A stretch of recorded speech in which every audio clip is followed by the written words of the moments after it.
हमारा जीवन किस प्रकार का है और हम जीवन को किस प्रकार से जीना चाहते हैं।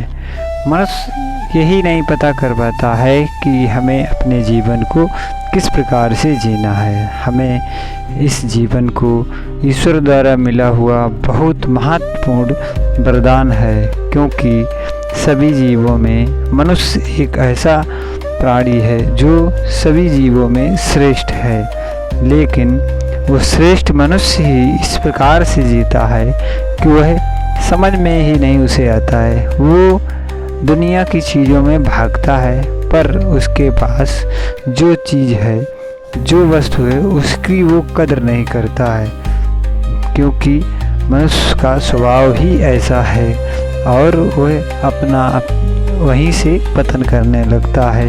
क्योंकि मनुष्य के पास ऐसी चीज़ें जो हैं उसका नहीं कोई भी मोल होता है, लेकिन हमें ध्यान में रखना चाहिए हमारे पास जो चीज़ है वो अमोल है, और लेकिन जो चीज़ हमारे पास है नहीं उसके बारे में हम बहुत सोचते हैं, लेकिन उसका कोई मोल नहीं है।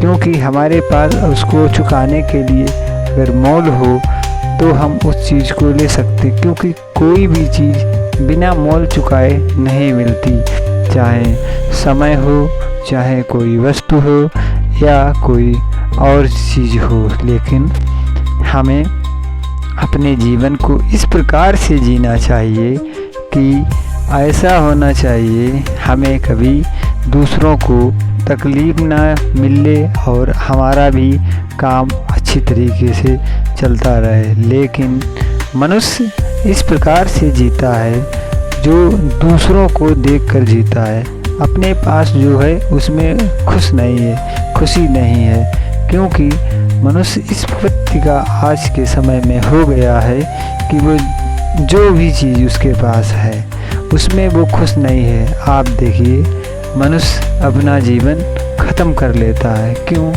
क्योंकि जो चीज़ वो चाहता है वो उसे मिलती नहीं, क्योंकि उसके इच्छाओं पर अधिकार नहीं है। वो दूसरों की इच्छाओं से चलता है और अपनी इच्छाओं के प्रति बंधा हुआ नहीं है। दूसरों को देखकर चलने वाला मनुष्य अपने पास जो चीज़, जो वस्तु होती है उसका मोल ख़त्म कर देती है और अपने जीवन को एक अपर्दनीय, असहनीय बना लेता है।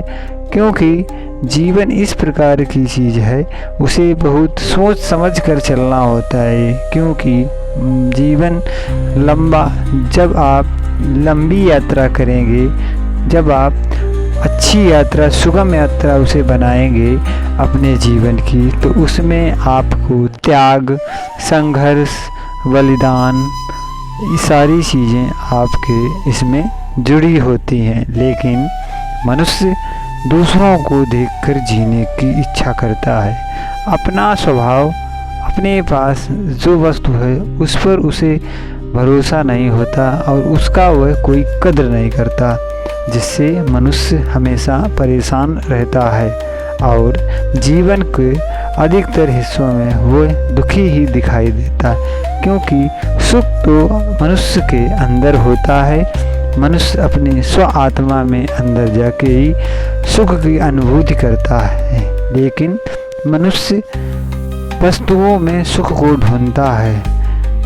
वस्तुओं में कोई भी सुख नहीं है। मनुष्य को वस्तुओं में सुख नहीं है, फिर भी वह उसके पीछे भागता है। आज किसी को कुछ मिल गया, लेकिन उसे मिलने के बाद उस चीज़ के लिए उसने संघर्ष किया, लेकिन उस चीज़ का उसे कोई महत्व नहीं रह गया, क्योंकि कुछ समय बाद वह चीज़ उसके लिए जीरो हो जाएगी। लेकिन उसने जब उस चीज़ के लिए संघर्ष किया तब वो उसे बहुत अच्छी लग रही थी। मतलब क्या हुआ? क्योंकि मनुष्य के पास जो चीज़ होती है वो उसका मोल नहीं मानती, लेकिन जो चीज़ होती नहीं है उसके पीछे बहुत ही अच्छी तरीके से भागता है। जब भागने से कोई चीज़ मिलने वाली तो है नहीं, क्योंकि अब उसके लिए भी आपको परिश्रम, त्याग, मेहनत, तपस्या जब करेंगे तब जाके आपको वो चीज़ मिल सकती है।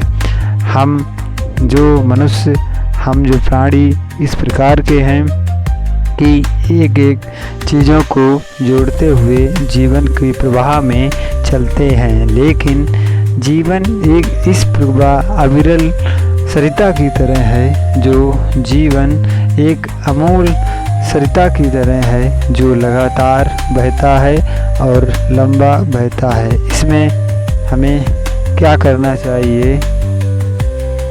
हम मनुष्य उस अश्वेत प्राणी की तरह जीते हैं, जैसे मृग के अंदर ही कस्तूरी होती है, लेकिन वह वन वन में भटकता हुआ कस्तूरी को ढूंढता है, क्योंकि उसे मालूम नहीं है कि जो कस्तूरी है वो मृग की नाभि में है। लेकिन वह जंगल में ऐसे घूमता है कि वह कस्तूरी उधर महकती है या उधर महकती है, लेकिन वह अपनी तरफ अंतर आत्मा में नहीं झांकता है। यदि अपनी अंतर आत्मा में झांकता तो मृग वन वन नहीं भटकता। इसी प्रकार मनुष्य भी यदि अपनी अंतर आत्मा में सुख, शांति, समृद्धि ढूंढता तो वो इधर उधर नहीं भटकता।